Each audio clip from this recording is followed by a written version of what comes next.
Uongozi wetu wa Yanga umeshasema kwamba haushiriki, timu itaenda. Sababu wote tunajua kwamba dabi ilishapangwa na wenzetu walikimbia uwanjani. Kwa hiyo ili kuweza kuwa na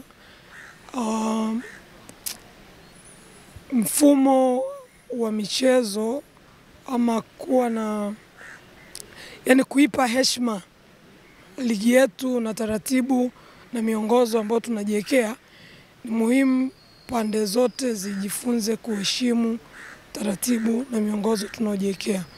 Sio ujanja, kwa sababu ukikuwa kuna ujanja, heshima ya ligi yetu inashuka. Kwa kwangu mimi kama mshabiki wa Yanga, kile ambacho kimesemwa na viongozi wetu tunakiunga mkono. Tunaamini kwamba itakuwa ni fundisho ama somo kwa viongozi wa soka Tanzania, pasipo kujali wana mapenzi na timu gani, kutenda haki kwa timu zote. Kwa mtu yoyote ambaye anaangalia mpira sasa hivi na kwa hizi mechi za Simba ambazo ni viporo, unaona kabisa Simba anabebwa mgongoni kwa mtu yeyote. Kwa hiyo haitoi sura ama picha nzuri kwa soka la Tanzania.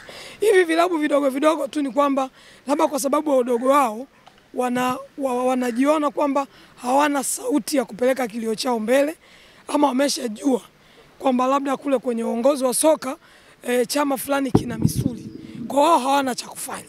Lakini unaona kabisa vilabu vinaonewa. Kwa sasa ikifika kipindi maamuzi magumu kama waliyofanya Yanga yakitokea, na Yanga kama kweli viongozi wetu watakuwa na huo uthubutu wa kusimamia maamuzi yao pasipo kujali matokeo yatakayokuja, kwa sababu maamuzi yao yatakuwa na matokeo hasi kuzingatia kwa aina ya viongozi wa soka tuliokuwa nao. Kwa kikubwa ni wao wakubaliane na uamuzi wao, wausimamie. Unaweza ukawa na maumivu lakini ukaleta heshima baadaye. Ndivyo maamuzi magumu yalivyo. Hata sisi hatujafika hapa hivi.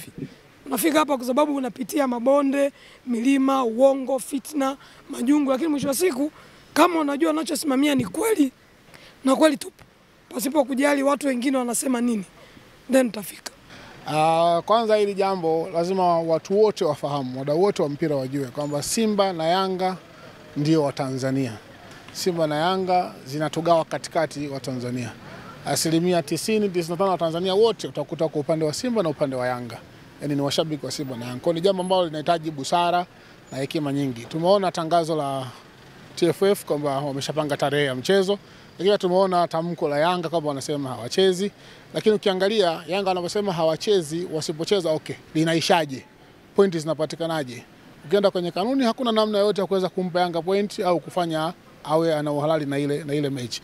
Kwa ni busara tu kama wote TFF wametoa tamko, wametoa tarehe, wameshapanga ratiba, waende uwanjani wakacheze, Watanzania wapate furaha, wapate burudani, kwa sababu hakuna namna ya kirahisi, ya kikanuni, ya kisheria, ya kiutaratibu ya kuhalalisha kutokuwepo kwa hiyo mechi au ya kumpa mmoja wapo ushindi kwenye hiyo mechi zaidi ya kwenda kucheza. Kwa ni busara waende kucheza, watupe burudani wa Tanzania, watupe furaha, atakayefanikiwa kushinda atashinda. Kuna vitu vingi. Hizi timu zinaogopana, zote zinaogopana, lakini kama utaratibu wa kisheria wa kuhalalisha kufanyika kwa hiyo mechi au mtu kupata pointi kutoka kwenye hiyo mechi haupo, alafu unakata kwenda kucheza, maana kuna kaoga ndani yake hapo. Kwa hakuna haja kuwa na woga, waende uwanjani wacheze, tupate burudani ya mpira.